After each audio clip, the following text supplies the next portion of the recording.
कांग्रेस पर्यवेक्षक पीएल पुनिया ने ली कांग्रेस नेताओं की क्लास। सभी से बंद कमरे में हुई 1-to-1 चर्चा। बैठक के बाद पीएल पुनिया ने मीडिया से बनाई दूरी।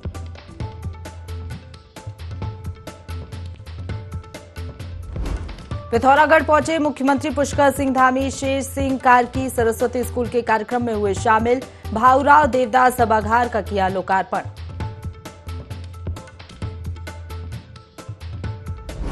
माफिया अतीक अहमद की हत्या के बाद उत्तराखंड में हाई अलर्ट। राज्य की बॉर्डर पर चेकिंग अभियान जारी। संदिग्धों पर पुलिस की पैनी नजर।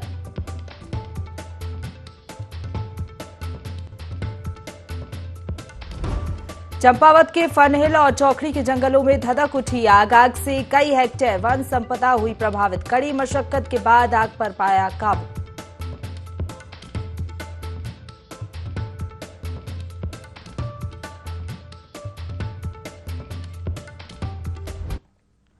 नमस्कार, देवभूमि लाइव देख रहे हैं आप। आपके साथ मैं हूं प्रशंसा। बुलेटिन की शुरुआत करेंगे देहरादून की बड़ी खबर के साथ, जहां कांग्रेस नेताओं से पीएल पुनिया ने मुलाकात की है। प्रदेश अध्यक्ष करण माहरा और नेता प्रतिपक्ष से भी मिले हैं पुनिया। पूर्व प्रदेश अध्यक्ष प्रीतम सिंह ने भी आज फिर मुलाकात की है। कांग्रेस की गुटबाजी पर पुनिया ने चुप्पी साधी है। रिपोर्ट पर भी कुछ बोलते हुए नजर नहीं आए हैं पीएल पुनिया। तो देहरादून से ये बड़ी खबर बता रहे हैं, कांग्रेस नेताओं से पीएल पुनिया ने मुलाकात की है। प्रदेश अध्यक्ष करण माहरा और नेता प्रतिपक्ष से भी मिले हैं पुनिया।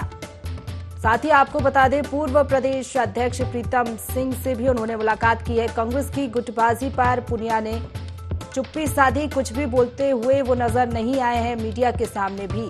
आपको बता दें, जिस तरीके से कांग्रेस में गुटबाजी की बातें सामने आई, उसके बाद कांग्रेस पर्यवेक्षक पीएल पुनिया कांग्रेस नेताओं से मुलाकात करने के लिए पहुंचे और मुलाकात भी उनकी हुई है। प्रदेश अध्यक्ष करण माहरा से, नेता प्रतिपक्ष से भी उनकी मुलाकात हुई। वहीं साथ ही आपको बता दें कि पूर्व प्रदेश अध्यक्ष प्रीतम सिंह से भी उनकी मुलाकात हुई है।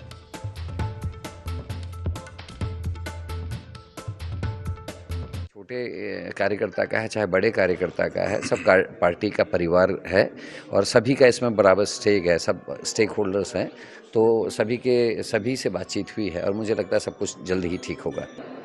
देखिए, पार्टी नेतृत्व ने और केंद्रीय नेतृत्व ने संज्ञान लिया है और मुझे विश्वास है कि हम सब मिलकर आने वाले दिनों में एकजुट होने की ज़रूरत है, तालमेल समन्वय बनाने की ज़रूरत है। उस दिशा में निश्चित रूप से हम आगे बढ़ेंगे, ऐसा मेरा मानना है। हम बात कर रहे हैं, बात करने दीजिए। हम बात कर रहे हैं, बात कर। तो इसी खबर पर ज्यादा जानकारी के साथ संवाददाता आकाश हमारे साथ फोन लाइन पर जुड़ गए हैं। आकाश, जिस तरीके से कांग्रेस में गुटबाजी सामने आई, उसके बाद केंद्रीय नेतृत्व ने पूरे मामले पे संज्ञान लिया और पीएल पुनिया उत्तराखंड पहुंचे भी। आज जिस तरीके से मुलाकात हुई, हालांकि कुछ भी कहने से बचते हुए नजर आए हैं। सिर्फ यही उन्होंने कहा कि बात कर रहे हैं, बात के बाद शायद अब समाधान निकलता हुआ नजर आए। देखिए, बिल्कुल समाधान को लेकर के काफी लंबे समय से ये आरोप लगाए गए हैं कि कांग्रेस के अंदर की जो आपसी खींचतान है, गुटबाजी है, उसका समाधान जो है जल्द से जल्द निकले। यही वजह थी कि जिस तरह की बयानबाजी पिछले दिनों कई नेताओं के सामने आई। खुद पूर्व प्रदेश अध्यक्ष प्रीतम सिंह ने प्रदेश प्रभारी पर हमला बोला। उसके बाद कांग्रेस के ही विधायक तिलकराज भोर ने कांग्रेस पार्टी के निर्णय पर भी सवाल उठाए कि तीनों ही पद सभाओं से दिए गए हैं, चाहे उप नेता प्रतिपक्ष हो, प्रदेश अध्यक्ष हो या फिर नेता या फिर मेरा प्रतिपक्ष जिम्मेदारी है। तो लगातार इस बयानबाजी में सवाल उठ रहे थे कि आखिरकार क्यों कांग्रेस अलग, क्योंकि इससे आपसी तालमेल की तरफ में कांग्रेस को जो है बड़ी नुकसान है उठाना पड़ता है। और ये कहते हैं कि पीएल पुनिया को जो है पार्टी के पर्यवेक्षक के तौर पर भेजा। 2 दिन से लगातार मंथन कर रहे हैं। आज भी उन्होंने संस्था जो संगठन है उनके तमाम अध्यक्षों से उन्होंने मुलाकात करी, बातचीत करी है। उसके अलावा अगर हम बात करें तो प्रदेश अध्यक्ष करण माहरा हो, नेता प्रतिपक्ष यशपाल आर्य हो, उनसे भी पीएल पुनिया ने दोबारा मुलाकात हुई है। और खासतौर पर प्रदेश अध्यक्ष के तौर पर जो पहले काम कर चुके हैं पूर्व प्रदेश अध्यक्ष प्रीतम सिंह, उनसे भी उन्होंने आज एक बार फिर से मुलाकात की है। तो कह सकते हैं कि अब तमाम विस्तृत रिपोर्ट उन्होंने लेने की कोशिश की है। यही वजह है कि आज जब पीएल पुनिया से बातचीत करने की कोशिश की थी हमने, तो वो सीधे उनकी छुट्टी है वो कहने बता रही थी कि पार्टी के अंदर हिस्सा है वो काफी गंभीर है और इन तमाम मुद्दों से जो है नजर आए। इसी बात को लेकर के विजय विज्ञान से बात कर रहे हैं। तो माना ये जा रहा है कि अपनी वो विस्तृत रिपोर्ट जो है आने वाले 1-2 दिन में पार्टी आलाकमान को सौंपेंगे, क्योंकि तकरीबन कई नेताओं से उन्होंने बातचीत की है, विधायकों से बातचीत की है कैसे हुए, इस रिपोर्ट के आधार पर अब फैसला क्या कुछ होता है, क्योंकि पूरी अब जो गेम है वो कहीं ना कहीं पार्टी आलाकमान के पक्ष में है, क्योंकि पर्यवेक्षक यहाँ से रवाना होंगे और उसके बाद अपनी रिपोर्ट सौंपेंगे। तो सही बात है कि इस रिपोर्ट में क्या कुछ आधार बनता है और किस तरीके से पार्टी आलाकमान उस पर फैसला रहता है, वो देखने वाली बात होगी। बिल्कुल, चलिए फिलहाल आपका शुक्रिया हमारे साथ जुड़ने के लिए और तमाम जानकारी हम तक पहुंचाने के लिए।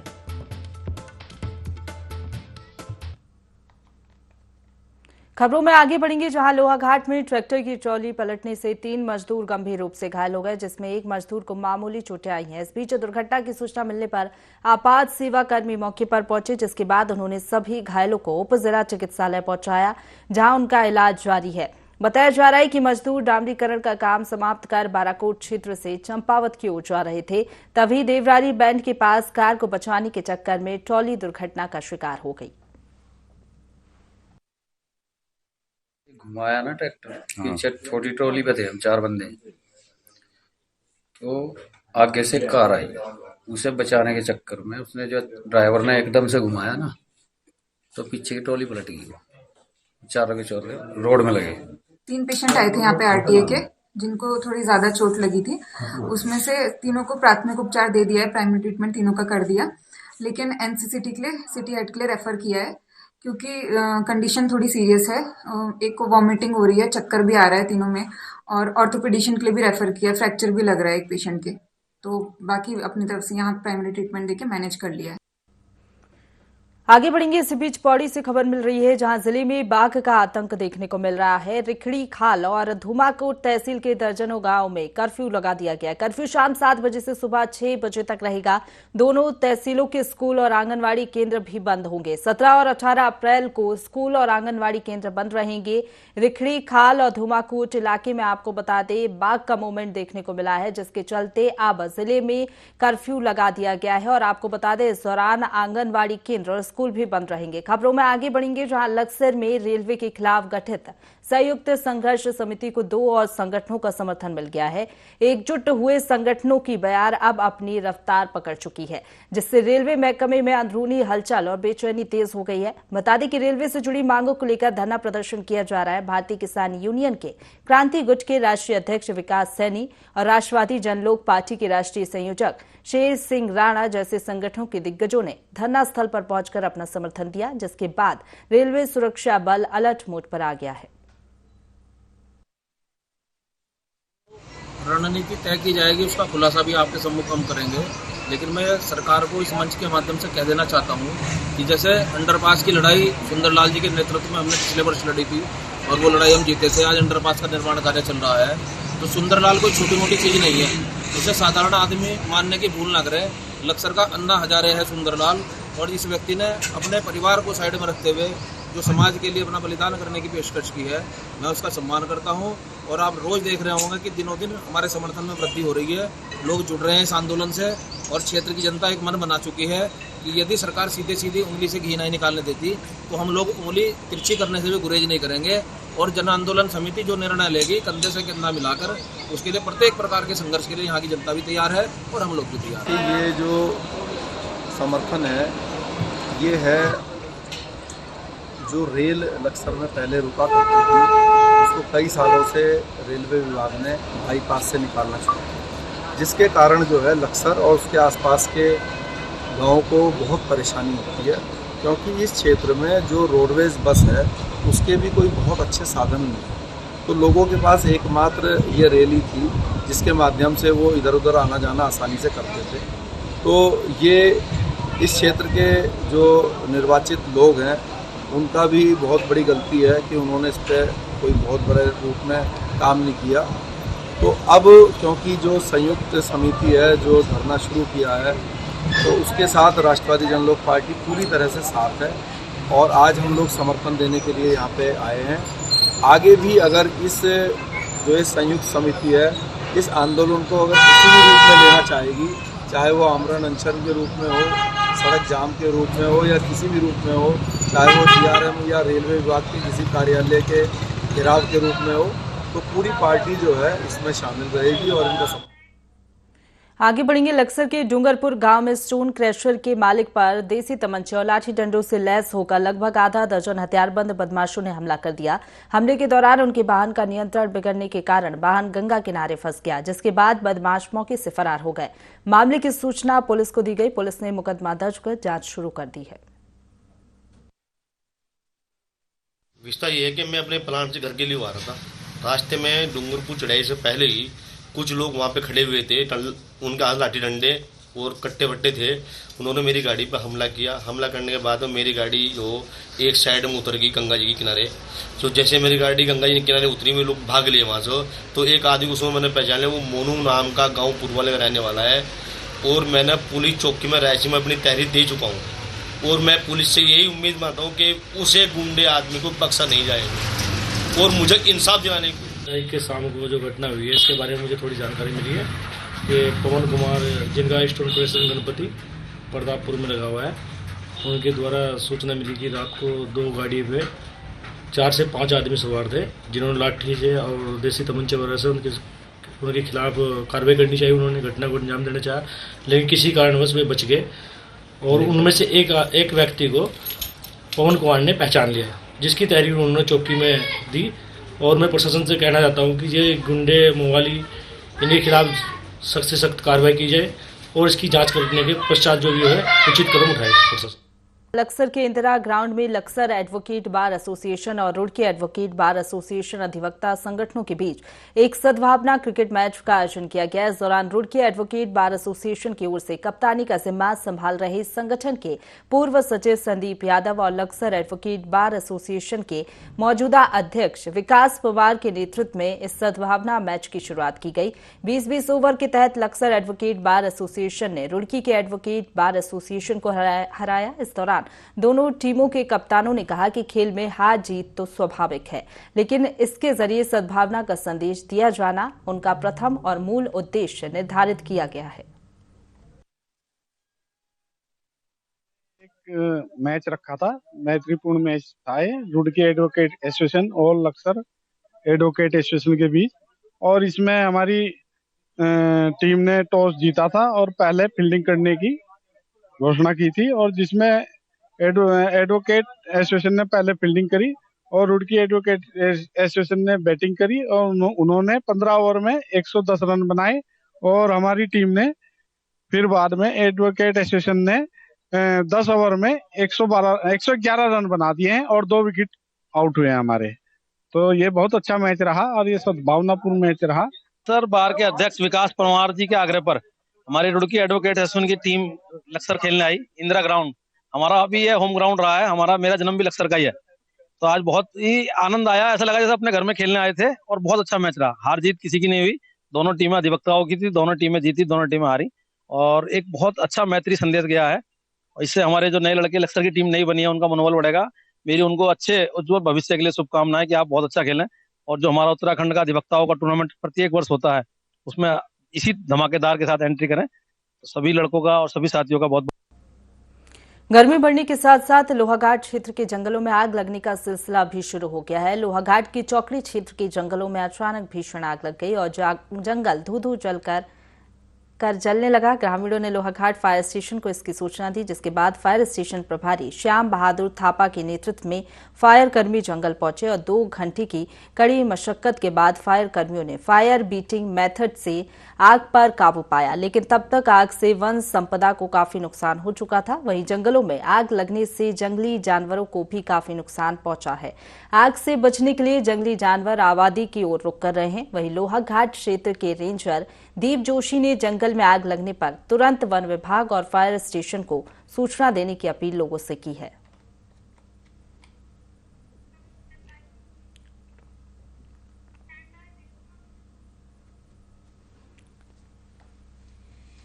रुक करेंगे अगली खबर का, जहां उत्तरकाशी में पौराणिक मां रेणुका मेले का आयोजन किया गया। बता दें कि उत्तरकाशी की गढ़ बरसाली पट्टी के गढ़ में स्थित मां रेणुका देवी का मंदिर अपनी पौराणिक शक्ति के रूप में जाना जाता है, जिसका वर्णन स्कंद पुराण के केदार खंड नामक अध्याय में भी वर्णित है।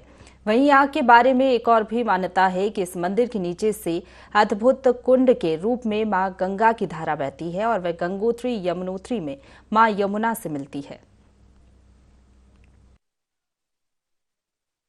सारी पट्टी मतलब हाथी से लेकर पंजाला, बौन, चिनाखोली, अठाली और बरसाली और पाप, सिमोट, कुंसी, नाकुरी और खुरा के लोग यहाँ जो है हर साल मेले में आते हैं और हर साल पूजा पाठ करने के लिए जो है रेणुका देवी के अपने जो है नवरात्रि में आयोजन कराते हैं। मां रेणुका का सिद्धपीठ है जो स्कंद पुराण के देवी भागवत के स्कंद पुराण के केदार खंड में 232वां अध्याय में इसका वर्णन होता है।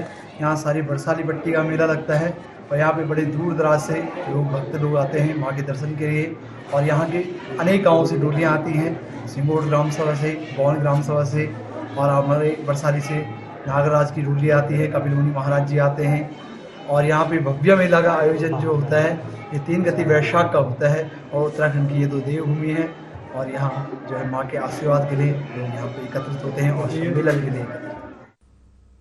रुक करेंगे देहरादून का, जहां माफिया अतीक अहमद और उसके भाई की हत्या के बाद उत्तराखंड पुलिस भी अलर्ट मोड पर है।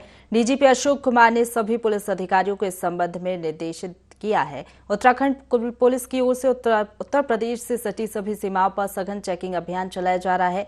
अति संवेदनशील इलाकों में पुलिस फोर्स को गश्त बढ़ाने के निर्देश दिए हैं। फिलहाल उत्तराखंड में माहौल शांतिपूर्ण है।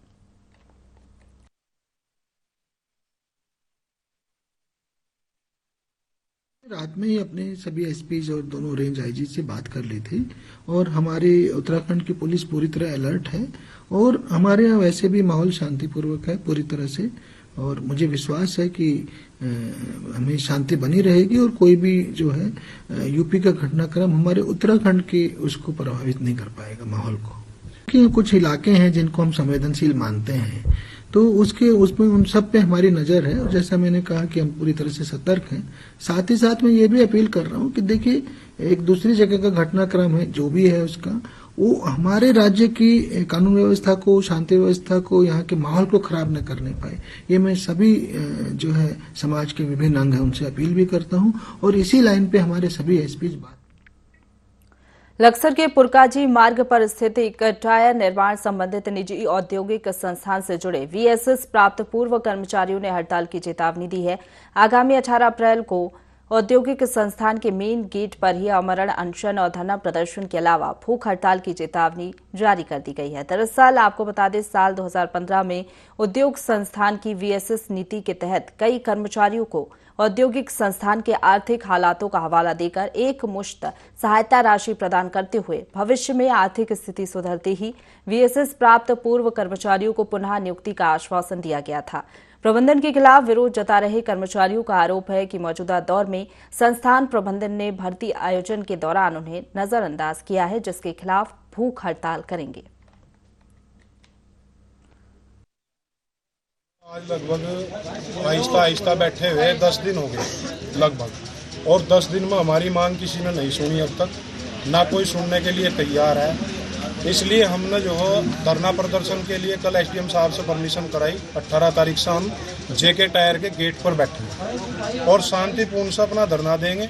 मांग हमारी ये है कि हम लोगों ने वीएसएस लेकर कंपनी से वीएसएस लेकर बाहर हो गए थे, पर उस टाइम पर यह भी था कि फैक्ट्री की कंडीशन खराब थी और खराब होने के बावजूद हम लोगों ने उस टाइम पर भी 9 साल हमने अपने कीमती समय दिया फैक्ट्री को और खड़ा किया कि जब 2015 में वीएसएस इन्होंने देकर के मैनेजमेंट ने ये कहा था कि भाई अभी आर्थिक स्थिति कंपनी की बहुत कमज़ोर है और मैन पावर भी बहुत ज़्यादा है, तो इन्होंने हमें आश्वासन दिया कि हम कुछ एक मुश्त धनराशि आपको दे करके कुछ समय के लिए आपको घर पर रहना है और जब भी कंपनी घाटे से बाहर आती है तो सबसे पहले जो है आप लोगों को बुलाया जाएगा, फिर से आप लोग जो हैं इस कंपनी में कार्य करेंगे। अब जब सुनने के लिए तैयार नहीं है तो हम इकट्ठे होकर के धरना प्रदर्शन करेंगे और आने वाली जो ये 18 तारीख है इससे हमने परमिशन करा लिया एसडीएम साहब से।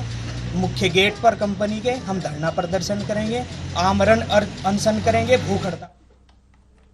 प्रदेश के दुग्ध विकास मंत्री सौरभ बहुगुणा के निर्देश पर दूध उत्पादकों से क्रय किए जा रहे दूध मूल्य में 2 रुपए प्रति लीटर की बढ़ोतरी की गई है। बता दें कि 1 साल में अभी तक ये दाम 8 रुपए बढ़ाए गए हैं।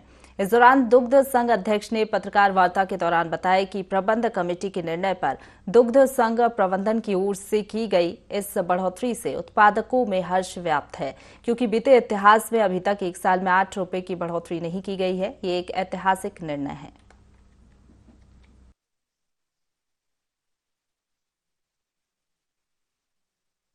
अपने दुग्ध उत्पादकों और उपभोक्ताओं के लिए जो भी नई योजनाएं लाते हैं या नई जानकारी होती हैं, आप सबके माध्यम से वो पूरे जनपद में और प्रदेश में पहुंचती हैं।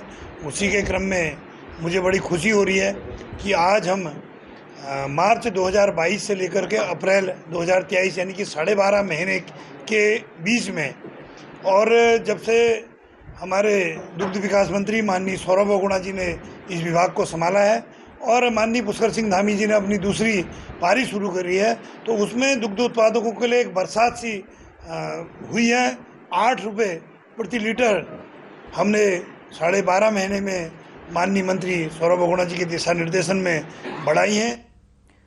उत्तर प्रदेश में लागू धारा 144 के बाद उत्तराखंड की सीमाओं पर भी हाई अलर्ट घोषित किया जा चुका है, जिसके बाद उत्तर प्रदेश से सटे हरिद्वार जैसे तमाम क्षेत्रों में पुलिस निगरानी और कड़ी सतर्कता बरत रही है। दरअसल प्रयागराज में घटित हुए माफिया ब्रदर्स के हत्याकांड के बाद समूचे उत्तर प्रदेश में धारा 144 लागू की जा चुकी है। ऐसे में पड़ोसी राज्य की गतिविधियों उत्तराखंड जैसे राज्य की सीमाओं पर प्रभाव का अनुमान लगाया जा रहा है और इसी को ध्यान में रखते हुए लक्सर के सीमांत से जुड़े क्षेत्रों में पैनी निगरानी रखी जा रही है। प्रयागराज में कल शूटआउट की घटना हुई थी, उसको देखते हुए उत्तराखंड में भी हरिद्वार में सतर्कता बरती जा रही है। क्योंकि हमारा उत्तराखंड की जो हरिद्वार के जनपद जो है उत्तर प्रदेश की सीमाओं से लगते हैं, इसको देखते हुए सतर्कता के आधार पर जो है चेकिंग अभियान भी चलाया जा रहा है। और चूंकि 4 धाम यात्रा भी शुरू होने वाली है, अन्य जो है मेले भी हमारे यहाँ चल रहे हैं, तो इसको देखते हुए अलर्ट मोड पर पुलिस को रखा गया और सभी को निर्देश दिए गए हैं कि बॉर्डर के साथ साथ जो हमारे रिहायशी इलाके हैं वहां पर भी गश्त और पिकेट बढ़ाई जाए। इसको देखते हुए जो हमारी आगे बढ़ेंगे। उत्तरकाशी के डूंडा में कछड़ू देवता मंदिर प्रख्यात है, जहां हजारों लोग मंदिर में देवता के दर्शन करने पहुंचते हैं। लोगों का मानना है कि अगर लोग नया काम शुरू करने से पहले यहां पूजा अर्चना करते हैं तो उनकी सारी मनोकामनाएं पूरी होती हैं।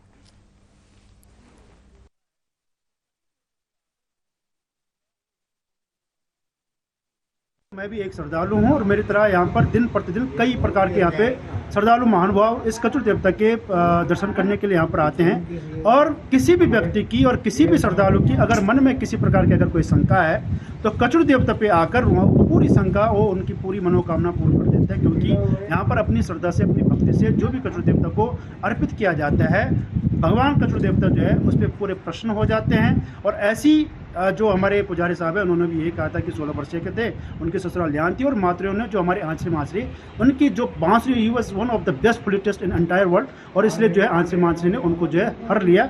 तब से उनकी यहाँ पर जो है एज ए भगवान एज ए गॉड कछड़ू देवता के नाम से उनको जाना जाता है।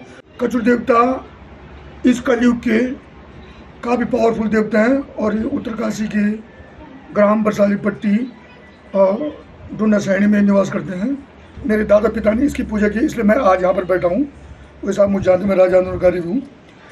कछड़ू देवता 16 बरस का एक बालक था। इसको शौक था घोड़े के ऊपर घुड़सवारी करने का। इसकी बहन यहाँ बरसाली पट्टी में थी और अपने आप हिमाचल से बिलोंग करते थे। कुछ देर बैठ गए एक पेड़ के नीचे, वहाँ ये बांसुरी बजा। इसी के साथ बुलेटिन में फिलहाल इतना ही। खबरों का सिलसिला लगातार जारी है, आप बने रहिए हमारे साथ।